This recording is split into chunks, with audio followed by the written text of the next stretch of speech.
এবার কোন দেশের সরকার প্রধান কোন দেশ থেকে জ্বালানি তেল আমদানি করবে সেই সিদ্ধান্তও পরোক্ষভাবে চাপিয়ে দিচ্ছেন মার্কিন প্রেসিডেন্ট ডোনাল্ড ট্রাম্প।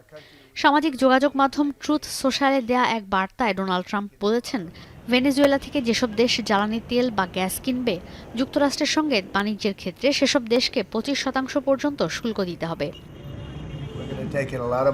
ট্রাম্প বলেন, ভেনেজুয়েলা বরাবরই যুক্তরাষ্ট্রের শত্রুভাবাপন্ন দেশ। অভিযোগ করেন, কোনো প্রমাণ ছাড়াই সে দেশের সন্ত্রাসীদের যুক্তরাষ্ট্রে পাঠিয়েছে তারা। পাশাপাশি তিনি বলেন, অনেক দেশের ওপর থেকে আমদানি শুল্ক কমানোর পরিকল্পনা করছেন তিনি, যা আগামী ২ এপ্রিল ঘোষণা করা হবে বলেও জানান তিনি। And we'll be announcing cars very shortly, and we already announced steel, as you know, and aluminum.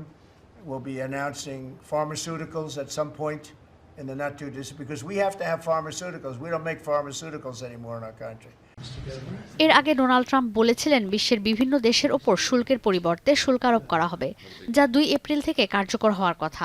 সোমবার সুর নরম করে তিনি বলেন, অনেক দেশ এই রিসিপ্রোকাল ট্যারিফ থেকে মুক্ত থাকবে। মন্ত্রিসভার বৈঠকে তিনি আরও বলেন, ভবিষ্যতে ফার্মাসিউটিক্যালস পণ্য, অটোমোবাইল খাত ও অ্যালুমিনিয়ামেও শুল্ক আরোপ করা হতে পারে। একই দিনে নতুন সংস্থা এক্সটার্নাল রেভিনিউ সার্ভিস যাত্রা শুরু করবে। এই সংস্থার কাজ হবে আমদানি শুল্ক সংগ্রহ। যদিও সমালোচকরা বলছেন, ডিপার্টমেন্ট অব হোমল্যান্ড সিকিউরিটির আওতায় যুক্তরাষ্ট্রের কাস্টমস অ্যান্ড বর্ডার প্রোটেকশন এখন শুল্কের যাবতীয় বিষয়ের তদারকি করে। কিন্তু এই কাজের জন্য নতুন সংস্থা তৈরিতে কংগ্রেসের অনুমোদন প্রয়োজন। এদিকে দক্ষিণ কোরিয়ার হুন্দাই ঘোষণা করেছে, যুক্তরাষ্ট্রে নতুন ইস্পাতের প্ল্যান্ট তৈরিতে $২,০০০ কোটি বিনিয়োগ করবে তারা।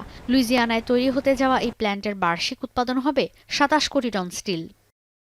ঈশিতা ব্রহ্ম, এখন বিশ্ব।